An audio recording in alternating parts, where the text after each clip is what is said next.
Question ఏంటంటే non కాడువల్ అని ఒక సినిమా వచ్చింది 2009లో బాలాగారి డైరెక్షన్లో Tamil.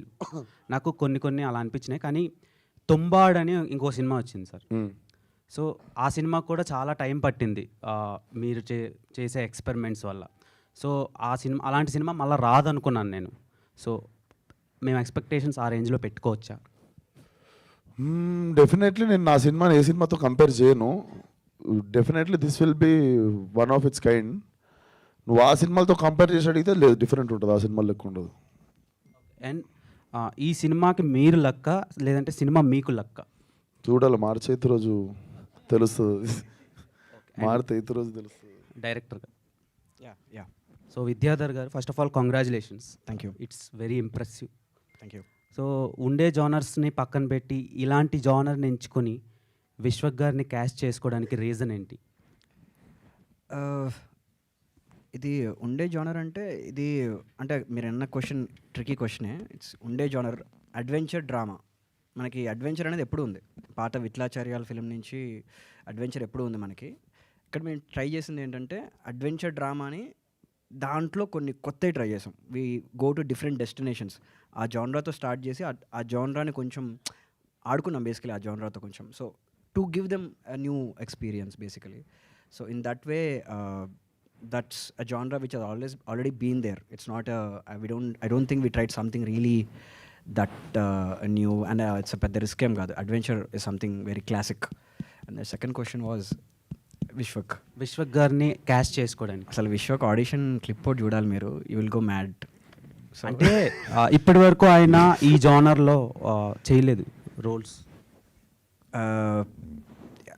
Actually Vishwak previous works like వెళ్ళిపోమాక అని ఒక సినిమా ఉంటుంది. It's like completely brilliant in that film. ఆ సినిమా చూసిన తర్వాత I was like this guys like నా అందరు డైరెక్టర్లో దాన్ని థియేటర్కి పోయి చూసిన ఒకే డైరెక్టర్ థియేటర్ పోయి చూసిందంట. నేను ఎంత హ్యాపీ ఫీల్ అయినా. ఐ వాజ్ లైక్ వావ్, అసలు like the performance was really organic, and that is something which made me wonder with him, and I went to him like that, and he was cooperative. ఏమైనా inspire అయ్యారా sir ఈ సినిమాని? ఇదొక real events ఉన్నాయండి కొన్ని, దాన్ని మేము exaggerate చేసాము, కొన్ని మార్చాము. సో అందుకే దాన్ని ఎగ్జాక్ట్లీ వాడాను. పేపర్లో చదివిన ఆర్టికల్ అవ్వచ్చు, రియల్ ఇన్సిడెంట్స్ అవ్వచ్చు, రీసెర్చ్ అయితే చేసాము. నేను ఆల్మోస్ట్ ఒక 1.5 year ట్రావెల్ చేశాను ఈ సినిమా కోసం. హిమాలయాలు, వారణాసి, హరిద్వార్, అఘోరాల కోసం వెళ్ళాను. బేసికలీ అప్పుడు అర్థమైంది ఏంటంటే మనం సినిమాల్లో చూసే అఘోరాలు ఒక రకంగా wrong, real Aghoras are completely different. But at the same time సినిమాకి కావాల్సిన డ్రామా అని ఉంచుకుంటూనే okay let's flip that mode of Aghora అంటే ప్రతిసారి మనకి రౌద్రం ఉంటుంది, భయానకం ఉంటుంది, ఆ ఎమోషన్స్ని ప్లే చేస్తుంటాం. ఈసారి అలా కాదు, కంప్లీట్లీ ఆపోజిట్ సైడ్ ఆఫ్ ఆ స్పెక్ట్రమ్ చూస్తారు, రౌద్రం భయానకానికి opposite. So that is something I can say. All the best. Thank you. Vishwak అన్న బ్రదర్.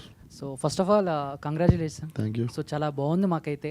అండ్ బేసిక్గా అంటే ఇలాంటి క్యారెక్టర్స్ హీరోస్ చాలా తక్కువగా చేస్తూ ఉంటారు. ఇప్పుడు ఆర్య గారిని చూసాము, ఆ తర్వాత అఖండలో బాలయ్య బాబు గారిని, మళ్ళీ ఇప్పుడు మిమ్మల్ని చూస్తున్నాం. అంటే ఇలాంటి క్యారెక్టర్స్ చేసినప్పుడు మీరు బ్యాక్గ్రౌండ్ వర్క్ ఎంతవరకు చేశారు? అక్కడి నుంచి రిఫరెన్స్ తీసుకున్నారా, లేకపోతే నిజంగా అగోరాలతో కలిసి వాళ్ళ బాడీ లాంగ్వేజ్ ఎలా ఉంటుంది, సో వాళ్ళు ఎలా సో ఇలాంటి వర్క్స్ ఏమైనా చేశారన్న? డెఫినెట్లీ వర్క్షాప్ చేసినాము. నాకు చాలా క్వశ్చన్స్ ఉండే, but he had answer for everything. మనోడి దగ్గర స్కెచెస్ దగ్గర నుండి like he had reference for everything. నాకున్న ప్రతి డౌట్కి ఈయన దగ్గర ఆన్సర్ ఉండే.